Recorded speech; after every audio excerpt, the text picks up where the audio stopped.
Hello and welcome to the M.B.Om podcast, where you'll learn to master the business of yoga. M.B.Om is a proud part of the Wander Barn podcast network, and I'm your host, Amanda Kingsmith. I'm a 500-hour registered yoga teacher, a yoga business coach, and a total business geek. Here at M.B.Om, you'll learn everything you need to know to create a sustainable yoga business by learning from myself and guests from around the world about how they built their yoga businesses, and about how you too can become a successful yoga teacher, studio owner, and much more. All right, let's dive in.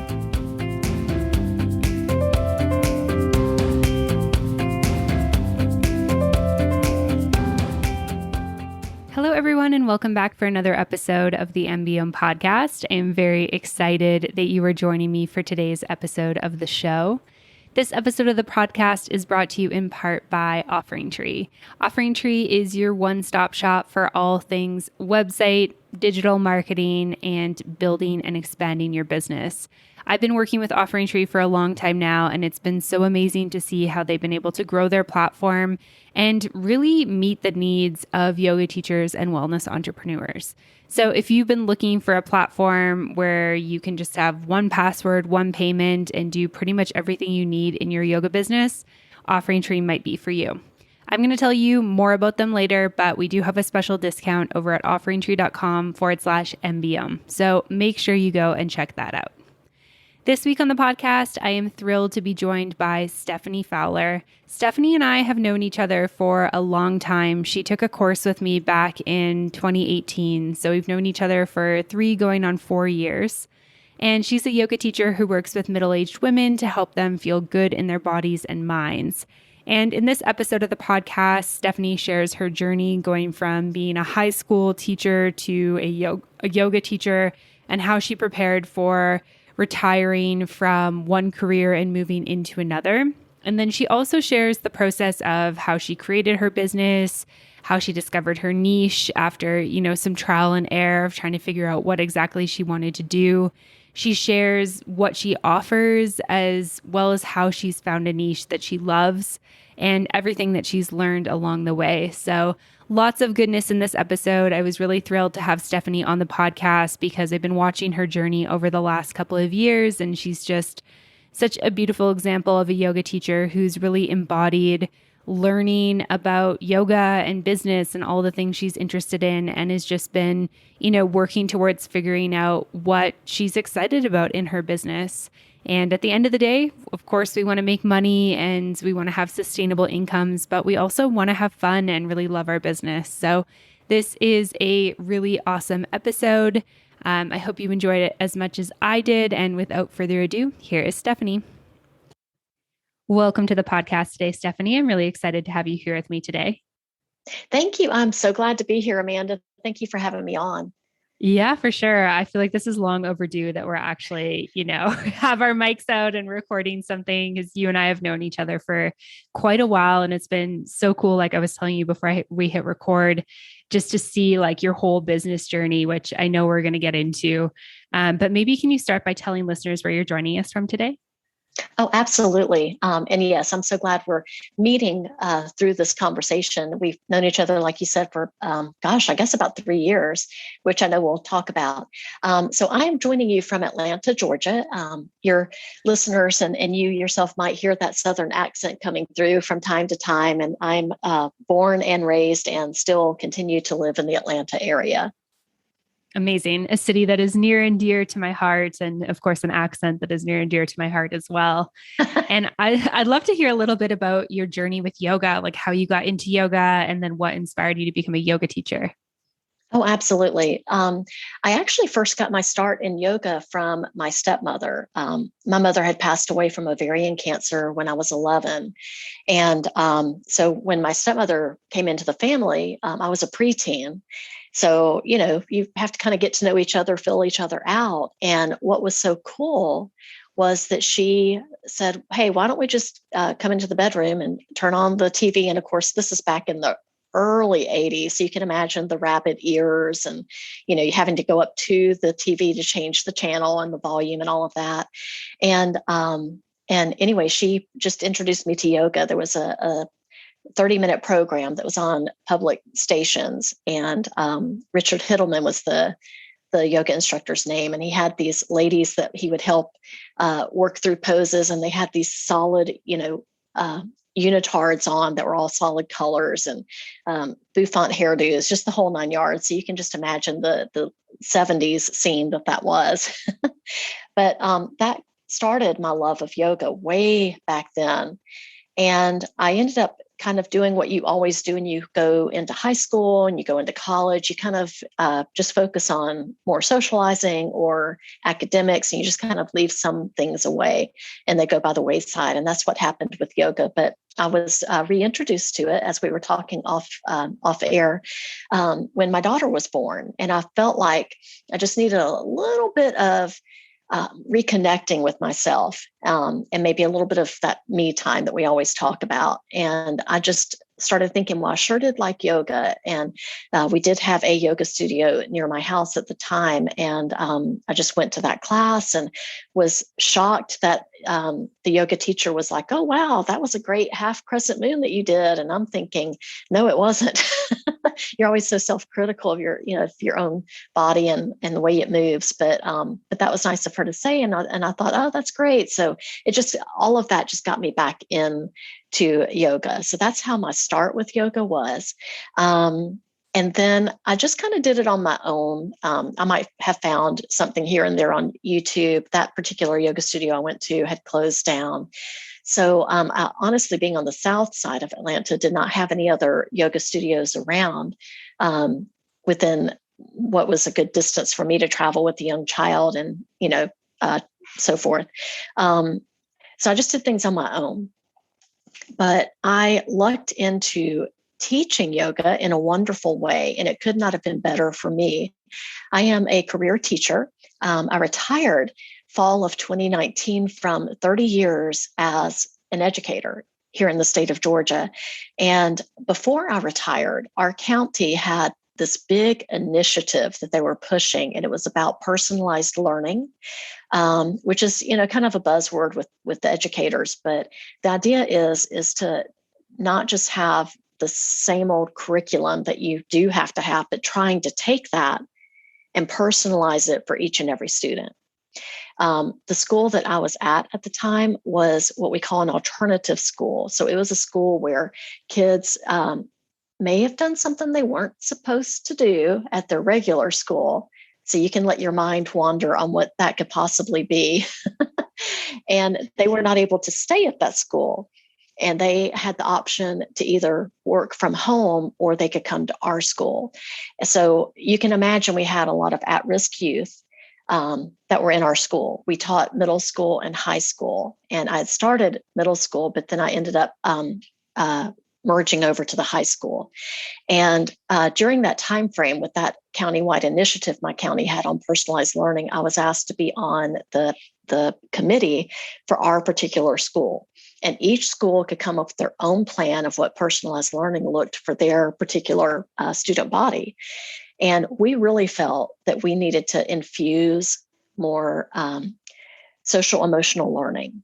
And doing all the research, we came across yoga in schools. And I thought, oh my gosh, how awesome would that be? And as I mentioned earlier, I'd already picked back up on my practice of yoga, and it was a pretty solid practice at this point.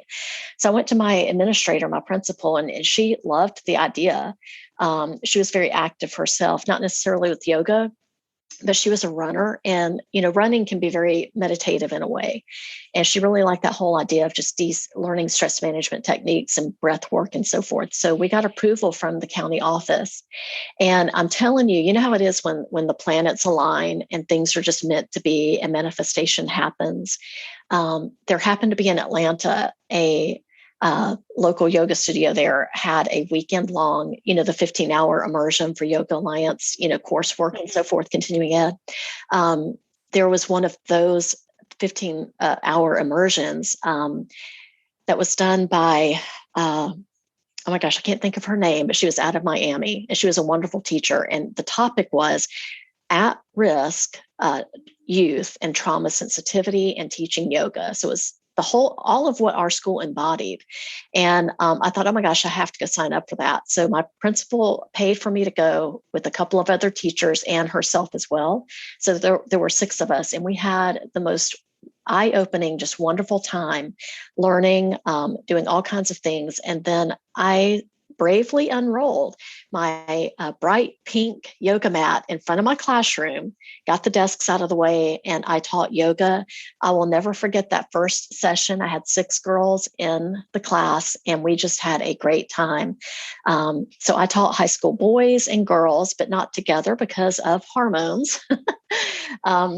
And it was a wonderful thing. And do you know, before long, I saw other staff members coming in. They were rearranging their schedules, or if they were teachers, they were getting class coverage, and they were making their way into the classroom too. And with the exception of 2 staff members, none of the others had ever tried yoga before. And so just hearing their feedback on what they felt in their bodies after the class was over was really so beneficial for me in making that decision to go ahead and get the full yoga training. So I went back to that same yoga studio and, did the 200-hour in person and so forth. And that was the start of me teaching yoga. And it was just a wonderful thing. Yeah, thank you for sharing all of that. It's a really, really cool story to hear. And I'd love to hear a little bit about just the transition of, hey, I'm going to retire from, teaching, like being a career teacher, to teaching yoga. Like, was that something that you had planned kind of in advance? Like, this is when I'd like to retire from teaching? Or was it, getting your yoga teacher training and starting to teach yoga where you were like, cool, I want to kind of like shift my career a little bit? Like, what was that kind of all like for you? That's such a great question. And, it is interesting, especially I might be one of the older guests that you may have had on your show in recent months and so forth. So, whenever you have worked a certain amount of time, and I was always with one, the State Department teaching school. So I had not switched careers or anything like that. I was in for the long haul with the whole, for the state of Georgia, 30 years is what they require. So, a lot of financial advisors and retirement advisors will tell you that a couple of years before you retire, you need to kind of settle in on what you would like to do after that. Because if you don't plan ahead, you've always heard that failing to plan is the same as planning to fail and so forth. And I knew that I wanted to do something because I was retiring at the age of 52, which to me, I was young. And I've got so much energy. I take that from my father. He was always into things. He helped the community and so forth. And I definitely just truly lucked up and just fell into this idea of teaching yoga. It was not on the horizon for me, but having this experience with that program, which I'll always be forever grateful, not only to my county for having that initiative set in place, and my administrator for believing in me to do this big project. And I had so much fun with that too. I bought yoga props. I even bought those big, nice yoga bolsters for my students. I wanted them to have that full experience, the blankets, the whole 9 yards. Always had Dharma talks and things of that nature. And I printed out quotes that we would focus on and pass those out to everybody at the end of the session so they could keep it in their notebooks. And it was so cute to see binders open up and some of those falling out of them, because that let me know they kept them. And it was awesome. But anyway, so as I was nearing retirement, I thought, well, I think I want to take this to the next level. I'd already at that point had my 200-hour. And so I started going to local fitness studios because still at this point, I did not have any yoga studios in the county I had moved to at that point, which is just south of the Atlanta airport. And I know you've traveled through that airport. Mm-hmm. So that's what I branched out into. And a lot of times teachers will continue to teach after that 30 years. You can totally continue to teach. But to be honest, Amanda, I was just ready to spread my wings. And honestly, and this is just a total shout out for you, but part of the reason I was able to feel confident to retire at year 30 and branch out and see what this thing could be for me was because I had discovered you and your podcast. And from that, I discovered that you had a course, which I don't know, do you still have that course on Teachable? So it is still there. I have Yay. taken it down for some maintenance, but it'll be back up soon. My goal is to have it up before I go on maternity leave. Oh, I love it. Yes. And I'm telling you, that was such a good course. It really helped me out so much and was instrumental. And not only that, but your podcast itself. I remember at that point, like I mentioned, I'd moved to a county that was pretty much just south of the Atlanta airport. And so my commute to finish up my teaching career was 30 minutes on a good day with no traffic. Which And does that ever happen in Atlanta? no, no, it does not. And 30 minutes with good traffic on the way home. So it's a 30-minute one-way commute. And so I've, you get tired of radio, the same old songs and so forth and so on. And all the commercials would always hit in the middle of the commute. And those commercials are like, 15 minutes long or whatever.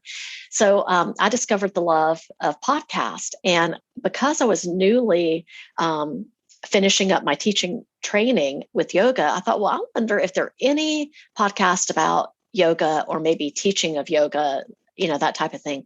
And that's honestly how I found Mastering the Business of Yoga. It was through a search on my Apple podcast. And I just love your style.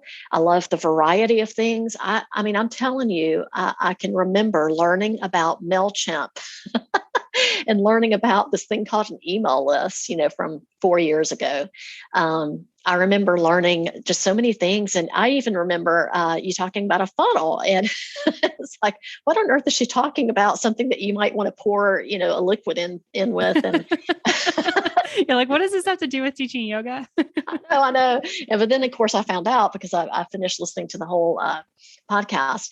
But it was so neat. And I also remember and I think I actually DM'd you, or I might have had it on my Instagram story and I tagged you with that particular episode. And I don't remember which one it was. It may have been the funnel one because I was so intrigued by it.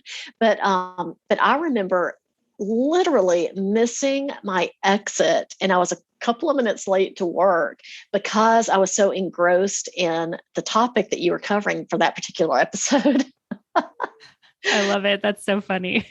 Yeah. So honestly, your podcast is terrific for anybody, whether it is somebody that's brand new to teaching yoga like I was when I found your podcast, or even still, I still find so much value in it. And I know I'm giving you just tons of shout outs right now, but even most recently, just listening to your podcast from a couple of months ago about just Pinterest, because that's such it's being revamped and there's so much value in marketing using Pinterest. And especially if you're a little bit tired of the Facebook and the Instagram and the TikTok more social aspect, Pinterest is more of an action-oriented platform, more media driven instead of the social, although they're adding a little bit of that in lately with their idea pins. But anyway, I was just learning more information from a recent interview that you did with Kate All from Simple Pen Media. So thank you. You're still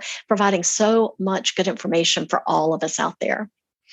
Thank you so much for that. That's so sweet. You just gave me like the biggest smile. So thank you for the warm fuzzies. And I just feel so grateful to be a part of your journey with your yoga business. And I'd love to just hear a little bit about, so you're teaching full time, you've got this plan like, hey, I'm going to retire, which means like, I want to have a sustainable business. I want to be able to teach yoga and be a yoga teacher kind of on your own terms, like make the money that you want and do it on your own hours and stuff. What did that journey look like for you as you were kind of getting to the point of like retirement's coming closer? I'm, building my yoga business up. Yes. So I definitely had to learn all the things about, starting an LLC, incorporating and all of that. And thankfully, I had a couple of people on staff when I was still teaching that also had some LLCs. And so I was able to get a little bit of guidance that way. Everybody's so helpful when they're in the teaching industry. And so I did start that. And I was, working in other studios. So I was definitely getting the 1099 form, which they call in the United States. I'm sure they're called different tax forms in other places, but I was doing that. But I thought, I really want to make my own money too. So thanks to your uh, um, online course, I learned about setting up a website. And I was so proud of myself for doing WordPress and figuring that out. Again, thanks to one of the tutorials that you gave that was so instrumental with that. And then from there, it's like, oh my gosh, I can just create things. I can have bundles and have like a little bonus when you purchase. I was learning marketing along, with your course, with your podcast that you have, and just also just doing some research on my own aside from that, and just, piddling and delving in and discovering and what all I could do. The sky's the limit. And with my teaching background, I do love to teach. I like to plan things. I like to create. And one thing that I was creating so much was that I enjoyed doing was creating challenges. And so, with that email list that I learned about from one of your podcasts way back when, that's so instrumental, I came up with a couple of different freebies. I had some challenges I would put out there. And so I've, over time have gathered up quite a few email subscribers and started doing things to attract people. And then from there, they would want to continue to be in contact with me. And another part of that too, Amanda, was just coming up with my ideal audience. And it changes over time. You start your business in one respect, and either you retool it or you refine it, or you might actually change it up a little bit. And I found that at first I wanted just to teach, and the fact that every body was a yoga body, and that, everybody can do yoga. And then it kind of almost as if I'm going down my own funnel of niching down. I felt kind of drawn to the idea of making it accessible and inclusive for everybody. For instance, as I mentioned a few times already, there's no yoga studio in the county where I currently live in, south of Atlanta. So that's important to me to provide that service for people, which is one reason I continued to still go into local fitness centers or dance fitness centers and provide that full yoga experience. I had all of my props that I would just load up into my car from back when I had them when I was teaching inside of my classroom at school, and I would just take them wherever I was going. I was just, here, I'm here. I'll travel to you and set up. So that was really nice. But by and large, I've decided to have my own membership. And I, again, got a lot of inspiration from some of the guests that you've had more recently because of all the pivoting all of us have had to do. And I've been learning about different online platforms, whether it's starting out with Zoom, but more recently I've been checking out, OfferingTree and Ribbon, and also Interval. So definitely kind of looking for that next step to take my membership I have and make it more professional and just grow it even bigger than what it currently is. So that's kind of where I am now, is having some online bundles based on some different themes, like, future focused, or maybe beginning a meditation. I've got one of those bundles as well. And then I've got my monthly membership that I'm looking to take a little bit into a deeper level in 2022. Amazing. Yeah. Thank you for sharing all of that. And one thing that I think is so cool about the yoga journey and like the yoga business journey is that I think for so many of us, we end up sort of teaching in a way or to people that are sort of, us in the past, or offering, what we needed. Right. Like, Right. And I think that it's been really cool to kind of watch your journey in terms of, I live in an area where there isn't yoga. There's a lot of people who could be interested in yoga or could use yoga. How could I reach these people? And then looking at like, okay, who's my target audience, and, what's my niche, and really focusing on, women who are in your demographic, women who are maybe feeling like I don't fit in at the average yoga studio. And I know in the yoga space, we're doing a lot of work on, trying to make yoga more inclusive and bring all bodies there. But I think there's still a lot of like room for growth with that, because how often do you see like you see like a young, like thin, often white woman in the advertisements. You don't often see like somebody who's maybe in the middle of life or somebody who's a bit older. And I think that Yeah, when you are in that stage, you kind of think like, oh, maybe this isn't for me. Maybe it's for young people. And I think it's been so cool to kind of watch your journey with being able to reach, more people in this way. And I'd love to hear a little bit about kind of deciding on that niching down, like really focusing in on like, okay, these are the people I serve. absolutely. And you're right. I started out with yoga is for everybody. And then I went into more of the make it inclusive for everybody. So even if there's no yoga studio, you still have access. But then because of me moving into my 50s a few years ago, and also having some medical issues and so forth, and 2020 was all that it was, I found that I wanted to help women in my age range feel comfortable starting a yoga practice and maybe working on some wellness goals. In 2020, I had a preventive double mastectomy due to some family history and so forth, and my own actual medical history. And so I made that decision, and just doing my own rehab because our therapy centers were closed down. This was all happening literally right in the middle of COVID. And so I honestly had T-Rex arms after that surgery. And I was not expecting that. I thought, oh, I'm going to be fine. I'm a yoga teacher. I've got plenty of mobility and flexibility and so forth. And that is not true. When you have a surgery like that, you have to recover. And so I thankfully had my yoga background and some good anatomy under my belt from some additional courses I had taken through continuing ed classes through Yoga Alliance. And I was able to do my own therapy. However, it also made me think about just wellness goals that I had for myself in general. I was suffering a little bit of depression, which that might actually be fairly common because of 2020 and isolation and all of that. And so I just turned to looking online for some wellness coaching certification I could get so that I could speak professionally with that. So it wasn't just a yoga lens I was looking through as I helped out women in my age range. And so that's what I did. I got some wellness certification and sort of kept thinking about what I wanted to call what I did. And so the idea one day came to me that I wanted to be all about women aging awesomely. And when I put those three words together on paper, it's like a little light bulb went off. Literally, you could almost see it just pop up above my head. And I got the biggest smile on my face. And I thought, that's it.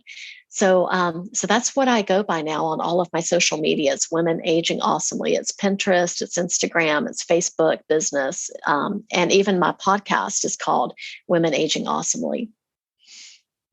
Yeah, that's really cool. I love that you've been able to kind of go through that journey of finding that niche and then Yes. just really diving into, serving women who are aging and helping them do it awesomely. And I just love the way that your brand is because it's so empowering. And I think sometimes in society, we've got this sort of like bah humbug, we're aging, but aging is a beautiful thing. And there's so It much is. beauty It that is. comes from aging and wisdom that comes from aging. And I think that Yes. especially working with women to kind of make them or help them feel that beauty of aging is pretty incredible. I agree. And thank you so much. And it's true. And I love what you said that with aging comes wisdom. And you get that through experience. And I'll be honest, I think that with aging, there also is a sense of freedom because you get to a certain point that it's like, I don't care what you think. I mean, thankfully, a lot of people are seeming to find that strength to say no, or that strength to say, I don't care what others think, I'm going to do my own thing at an earlier age. But especially in my particular generation, societal views where, you're supposed to behave a certain way and do a certain thing. And I think we're finally seeing that, it is okay to do what you want to do and not necessarily think about what others think. And also to take time for yourself, because as women, and again, especially in my generation, but I think to a certain extent, all of us feel this way because it's been ingrained in our society for eons, but you are always expected to, serve others first and so forth. And so it's so nice to have this idea of, taking time for yourself and doing for yourself, and just being around like-minded women that are wanting to branch out and try different things. And one of those, is yoga. Yeah, absolutely. I completely agree with that. Hey, yoga teachers. We're just taking a quick break from the podcast to talk a little bit more about OfferingTree. If you've been teaching yoga classes for a while, the first step to leveling up your business is creating a membership. But if you're teaching online, it's not so easy to use punch cards or in-studio systems to track your memberships. That's why I love recommending OfferingTree. With OfferingTree, you can create memberships in the same place where you sell classes or on-demand courses. With memberships on OfferingTree, you can offer perks like access to a video library, discounted or free classes, and a whole bunch of other benefits. To access member benefits, all your students have to do is log into your site. Of course, we always want things to be very simple for us on the back end and the administrative side of things, but even more importantly than that, we want things to be simple for our students. And with the OfferingTree platform, everything is super simple both for you as well as for your students. Now, memberships aren't the only thing you can do on OfferingTree. It's an all-in-one business platform that makes it easy to sell classes, videos, courses, and memberships all in one place. You can design a website with OfferingTree and start accepting payments in 30 minutes. I'm not even joking you. It's really that easy. Or if you already have a website you love, you can easily embed their tools on your platform. And the best part is, M.B.Om listeners get a special discount. Head on over to offeringtree.com/M.B.Om to get your special discount. That's offeringtree.com/M.B.Om. All right, now back to the show. I feel like, as you tell that story, obviously it sounds like, I was able to easily figure out this niche, but I know from my own experience that niche work is never as simple as it sounds once you've gotten there. It's not. No, it's not. I mean, it's a lot of work. And I know you spent a lot of years kind of honing this and figuring out your business. Can you, give listeners who are maybe like, I want to figure out what my equivalent of like women aging awesomely is, any tips for the process that you went through to really land on that business and really kind of solidify like who you wanted to serve?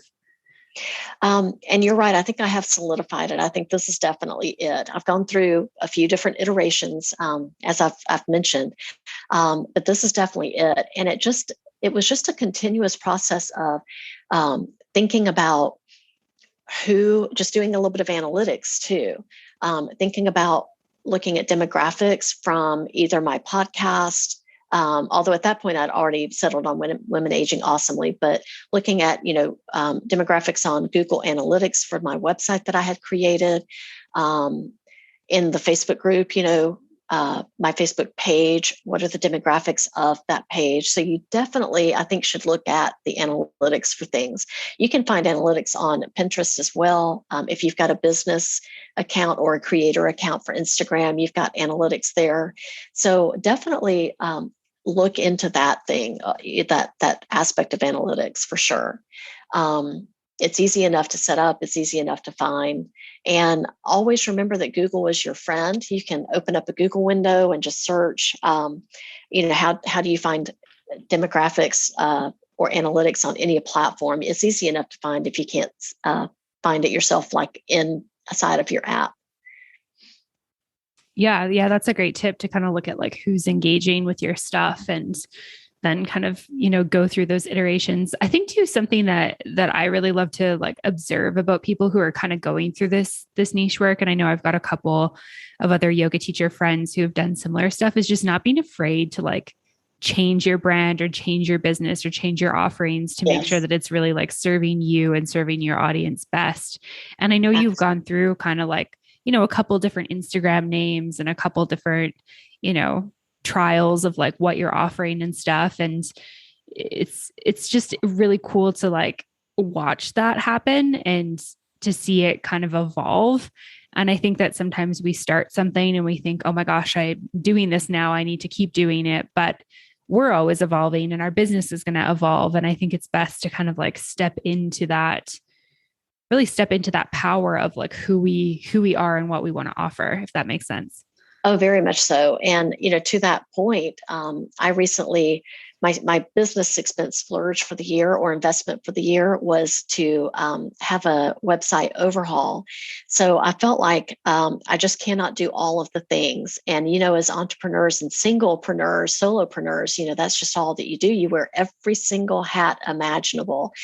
Even if you hire out a virtual assistant, which I did do at one point, and I do have a moderator for my Facebook group, you still have so many things that you do, right? And it's just so much content development that you want to focus on, but you also need to do market research, just all the things. And one thing I splurged on was getting a website. So I went from WordPress and I decided to go with Squarespace. I had a designer that I hired who is a yoga teacher herself, and also a Squarespace whiz. And so I hooked up with her, and she reminds me a lot of you, Amanda, because she's from up northern United States, and I know you're from Canada, but she loves living in Mexico. So y'all are very similar in that respect, and your love of traveling. But anyway, so she worked with me, and she was wonderful to work with, and that honestly, to work with her, she really made me go through what I wanted my brand to say about me. So it's so much more than, colors and a logo, right? Really, she did a great job, and it helped me kind of hone in and figure things out a little bit more too. I started looking at feedback I was receiving on Facebook posts, on Instagram DMs, just kind of looking at all of those things. And like, in fact, recently I had somebody DM me, and she said, I'm so grateful. And it's actually a testimonial I'm going to put on my Instagram feed later this week. I've got it scheduled. But it was to the point of that she's always wanted to try yoga, but did not feel comfortable. She was nervous about it, I think was her exact word, and felt clunky. And so it was so nice that, she said, I really like your content and how you put things out. And I'm looking forward to trying yoga with you. So just looking at the feedback you're getting from people, and maybe utilizing the marketing aspects that you've got with your different social media platforms, like, for instance, Instagram polls or Instagram quizzes, Instagram questions, to get information from people to see what they're interested in. And doing that, last year, I found out that a lot of people wanted like an intro to yoga, masterclass kind of setting. So that was really nice to put together for people. I had a lot of fun with that. Yeah, I think that that's a really good piece of advice, is to, dive into like actually engaging with your people. And I think that this is something we do really naturally when we're like consistently in person, which, online businesses were becoming a pretty big thing pre-pandemic, but obviously throughout the pandemic, we spent most of our time online, and we spend a lot of time, marketing through social media and stuff like that, like we've chatted about. And I think sometimes it's easy to forget that, like, there's real people who are real customers, real students who are interested in what you have to say and do, and just having conversations with them, or, simply putting up like one of those little boxes where people can respond into it, or a poll on social media, can be so helpful to figure out what your people want. Because if you talk to them, they'll often tell you, what they need, what they want, which can really help you create your classes, your programs, your offerings. You're not as much like shooting in the dark, I guess you could say. Yeah, you're right. And even just whether it's virtual or in person, talk to people after class, and maybe just literally walk up to somebody, or if it's virtual, just, say, hey, so how was that? How was the session? How was that sequencing? What was your favorite part? You just start up a conversation. I did that the other day. Actually, I also work with the Atlanta Public Schools. They have a parent program. And I was asked to teach yoga to them virtually. I did that this past summer, and we contracted again and negotiated, and I'm doing that again now. And, so one of the parents was saying, so can you tell me about like the when to breathe in and when to breathe out and so forth, and go over that again. It was her very first time. And so, I spent an extra 5 minutes, and I did not mind doing that because it's building, number one, it's building a connection. And number two, it's making somebody feel comfortable to come back and to try even more. And I just love that whole idea. It just makes me feel so good that people are, caring for themselves and giving themselves that time that they need just to sort through their thoughts, to try something to help manage stress. I used to call it de-stressing. That was always what I would call the idea of not having stress. But I actually like the idea of stress management better, because you're always going to have stress, but it's a way to, find tricks to manage it. But yeah, just talk to people, find out what they want. And that's one way that I was able to make so many connections just here locally. So even though I've got this online membership now, this virtual membership that I do have people locally that are in, I also have people from different parts of the country that are in this membership as well. So I'm really excited about branching out even more and more. And I guess one other tip I might mention too is see what else is out there to hone your craft, because part of finding your niche is to try out different areas. So it's not necessarily social media, but maybe even something like Insight Timer. I've always had an Insight Timer account. I think my account was created back in 2015, I want to say 2014 maybe. But I recently found out that, you can be a teacher for Insight. So I went through that process, and they do a good job vetting people that they approved to teach. And so I, as a matter of fact, just finished teaching this morning, earlier this morning, a class, and I'm just going through the different 7 main chakras. So I just finished up one about the heart chakra today. And I had, I think it was 28 people in there doing that with me live. So that was really cool. And Yeah.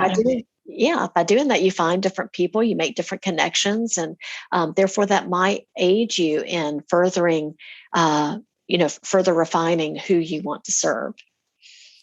Yeah, that's awesome. Thank you for that. And on that note, I'd love to hear a little bit about kind of your different offerings and revenue streams that you've set up in your business.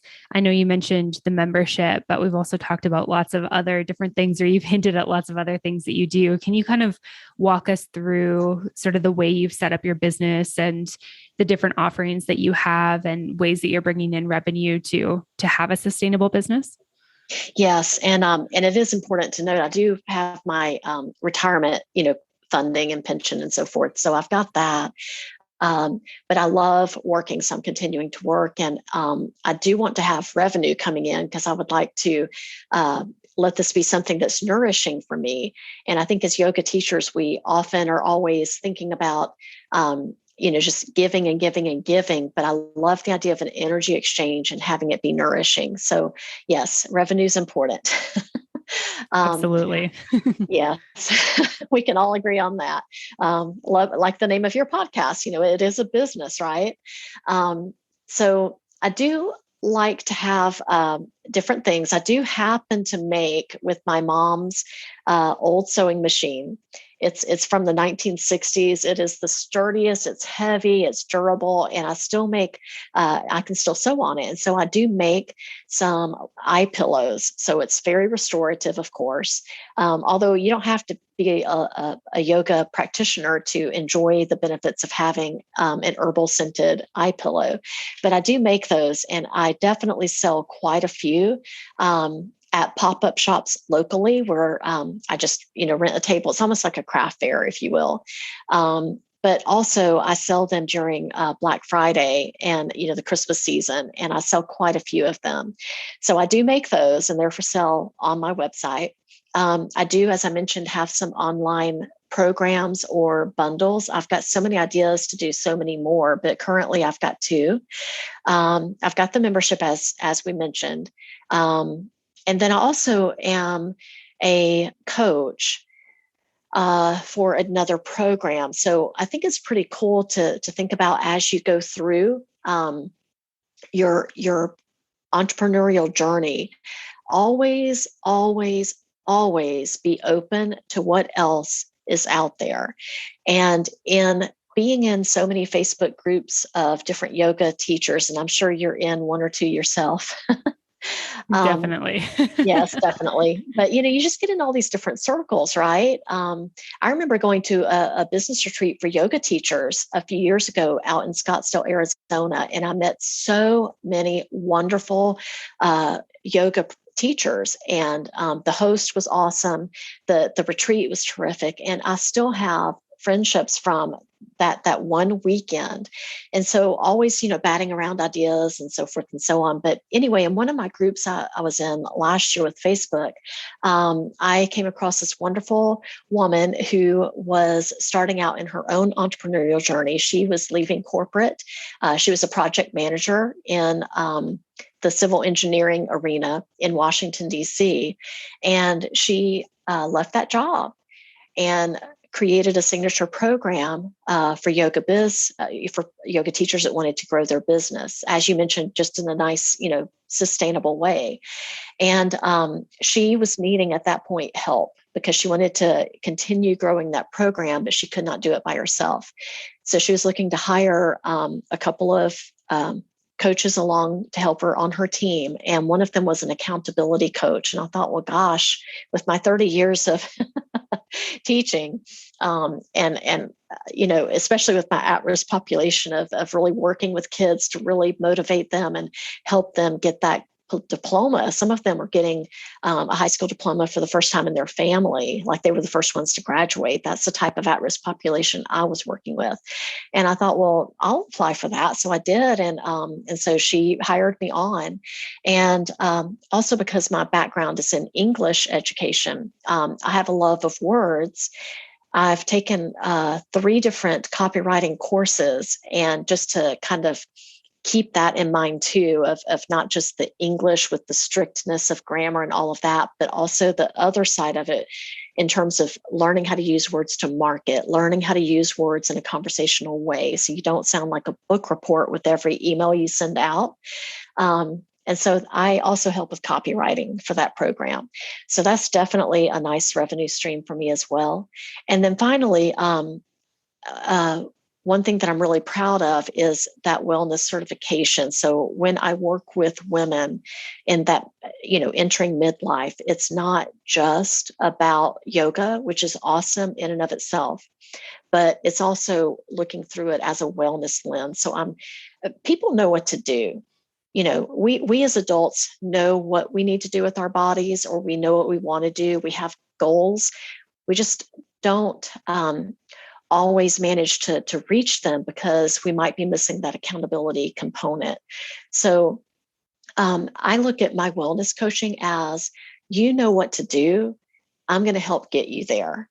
And I'm kind of like, that cheerleader in the background, that person that can meet up with you once a week virtually and help, manage what you're doing and seeing where we might need to tweak some things, seeing things that are working well that we want to keep in the mix and so forth and so on. So, so that's another revenue stream with me, is one-to-one wellness coaching. Amazing. Yeah. Thank you for sharing all of that. You've got so much good stuff on the go. And this is something I've talked about quite a bit on the podcast, is just, the importance of having, multiple different revenue streams to create a sustainable business, and also just doing things that we feel excited about and saying yes to opportunities that we feel stoked about. So it's really cool to hear how you've created your business. And absolutely. I know we've talked about lots of, good stuff in this episode. I'm curious, are there any kind of final, important business lessons that you've learned through your journey so far that you want to leave listeners with today? I would say always keep learning. One thing that I did the last several years when I was teaching in the classroom before I retired was to really embrace the idea of IBL, and that stands for inquiry-based learning. So with our students, it may be that, we've got to do some research. but why not make it based on what you want to research? So I remember I had this one student. I just loved him to death. I loved all of my students, but he was a handful. But I am telling you, he loved the Buffalo Bills football team. He was from New York. He was from Buffalo, New York, and had moved down here. And in fact, his nickname was Buffalo. And he was such a ball of energy. He was so much fun to be with and have in the classroom. But he did not like to do work, and he didn't like to write, and he just did not want to do anything. But when I said, "Hey, you love Buffalo. Do you want to write about Buffalo, New York?" And he said, "Well, I would really, if I could, write about Buffalo Bills." I said, "Sure." So he had so many windows opened on his Chromebook, and he was finding videos, and he said, "I want to find out and write about how the Buffalo Bills can get to the Super Bowl." Well, to know that is to know that the Buffalo Bills is like such a long shot for them to get to the Super Bowl.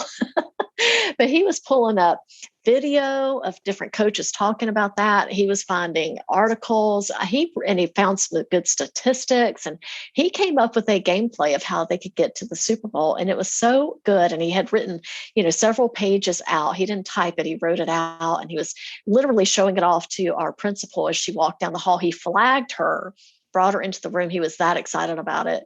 So my I guess parting or final piece of advice would be to just always keep learning, and to get curious about, as we talked about earlier, what your ideal client can be, and who they really are, and delve into that, dive into it wholeheartedly. What else can you learn about that?